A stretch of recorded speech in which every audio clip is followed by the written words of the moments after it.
ხემშვიდობის მიშელ უელბეკი მორჩილება ცოტა ამოსუნ თქვა რომ გჭირდება და წიგნი რომელიც სუბუქია და წყალივით მიდის ეგეთი წიგნია საფრანგეთში მომხდარ რევოლუციაზეა როდესაც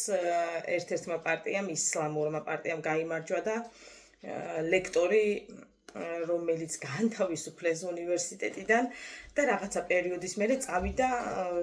ერთი თუ ორი თვით წავიდა სხვა ქალაქში რომ დაესვენა ამ სტრესებისგან რომ დაბრუნდა შესთავაზეს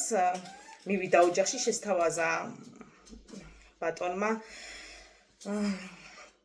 და უთხრა რომ დაახლოებით ესე 50 წლის კაცი იყო და შეხვდა კიბეებზე ჩამოდიოდა დაახლოებით 14-15 წლის გოგო და როდესაც მიესალმა თქვა რომ ისო ჩემი ცოლიაო ეხლა გახდა 15-ისო და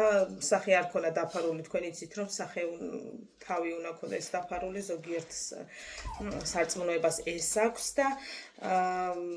მერე შემოვიდა მეორე ესო ჩემი პირველი ცოლიაო დაახლოებით 40 წლისო და ამ ყველაფერმა იმდენად იმოქმედა რომ მხოლოდ წიგნიდან გამოვიტანე ის დასკვნა რომ მხოლოდ ეს მოეწონა რომ რამდენიმე ცოლის ყოლის საშუალება მექნებაო და დაფიქრდა რწმენის შეცვლაზე და რა გადაწყვეტილება მიიღო აუცილებლად უნდა წაიკითხოთ მორჩილება საინტერესო წიგნია თუმცა თუ არ წაიკითხავთ ვერ გეტყვით რომ ძალიან ბევრს დაკარგავთ თქო ამოისუნთქებთ ცოტა მოიშვებით